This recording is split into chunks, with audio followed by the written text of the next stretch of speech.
हरिओम सभी को। आज हमारे साथ हैं लीला अग्रवाल जी मुंबई से। आज हम सुनेंगे उनके मुख से एक वाणी का, उनके भाव विचार। हाँ, हरिओम लीला। हरि ओम नविता जी। हरि ओम। आपने मुझे अवसर दिया वाणी पर, गुरुदेव की वाणी पर बोलने के लिए। उसके लिए बहुत बहुत धन्यवाद। मैं मैंने गुरुदेव की वाणी ली है। तू में तुम हुए, अब कैसे पुकारूं। बहुत सुंदर वाणी गुरुदेव की, भाव से भरी हुई वाणी है। ये गुरुदेव भाव, इस वाणी में गहरा भाव दर्शा रहे हैं कि भाव में जो लोग भाव में जी भावना से भरा हुआ भक्ति है ना, ये बात कह सकता है, जान सकता है कि तू कौन है। जैसे कि भजन की पंक्ति में भी हम कहते हैं, तू ही तू जहाँ देखो आता जन्मों का है। तो एक भक्त जब ये अहंकार रहित होकर भीतर की भावना से अपने गुरु को, अपने इष्ट को जानने लगता है, वो जानने लगता है कि मैं जीव हूँ, मेरा इष्ट शिव स्वरूप है। वो वो कल्याण करता है और मैं कल्याण करने लगता है, मैं कुछ भी नहीं।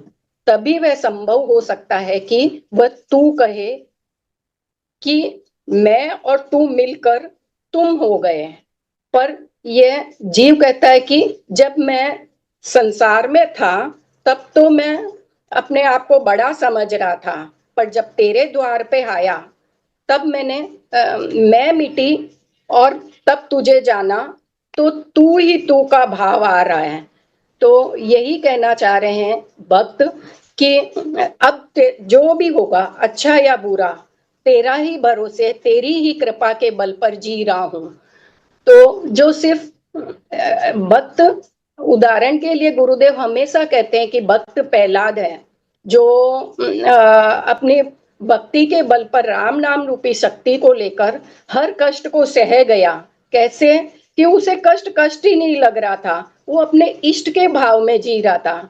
मीरा का उदाहरण भी कई बार गुरुदेव देते हैं। उसे राणा ने कई बार कष्ट के रूप में उसे जहर भी भेजा, पर वो हर पल अपने भाव में रहते थे। इसलिए उसे वो उन्हें कोई कष्ट कष्ट नहीं लगा, उन्हें कोई फर्क नहीं पड़ा। क्यों? क्योंकि वो उनकी मैं मिट चुकी थी, अहंकार गिर गया था और वो कर्ता भाव से हट गए थे।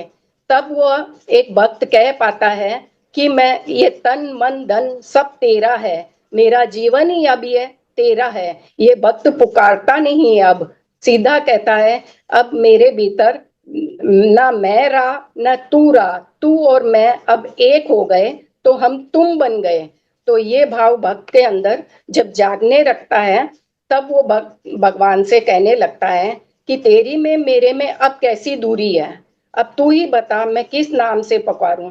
तू मेरे साथ हर क्षण मुझ में ही है, मुझ में, मेरी दृष्टि में, मेरी भावना में, और तू ही तू समाया है। हर पल मैं आनंद ही आनंद में अब जी रहा हूँ।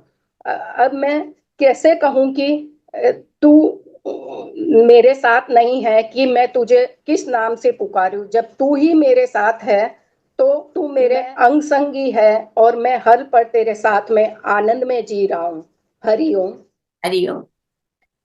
बहुत अच्छा, बहुत सुंदर भाव हमने सुना। इस वाणी के माध्यम से हमें एकाकार की अवस्था बता रहे हैं गुरुदेव कि किस तरह एकाकार होना है। कि जो भक्त होता है वो अपने इष्ट से एकाकार हो जाता है, कि वहां तू अलग मैं अलग नहीं रहता, दोनों मिलकर तुम बन जाते हैं। तो वाणी से हमें मैसेज मिल रहा है कि जब इस तरह से एकाकार होते हैं तो अलग अलग हम न महसूस करते हैं खुद को और न डिवाइड करते हैं। तो भक्ति करें तो अपने इष्ट से एकाकार होना है, और इसी तरह हम कुछ काम भी करते हैं तो काम से भी इस तरह एकाकार होना कि न वो काम अलग हो ना हम अलग हो। तो जब इस ऐसे जुड़कर जब हम करते हैं तो उसका रिजल्ट 100% आता है। जैसा कि हमने प्रहलाद सब उदाहरण सुनते हैं कि मीराबाई का आज उनके साथ परिस्थितियां विपरीत आई, लेकिन वो अपने ही इष्ट में एकाकार थे, इसलिए उन सब परिस्थितियों से बिल्कुल भी प्रभावित नहीं हूँ। बहुत ही सुंदर मैसेज वाणी से मिल रहा है हमें। आपको कौन सी विचार, कौन सी बात इस वाणी से अच्छी लगी, वो कमेंट में जरूर बताइएगा। और वाणी पर आप भी अपने भाव व्यक्त करना चाहते हैं तो सादर आमंत्रित है। थैंक यू दी। हरिओम।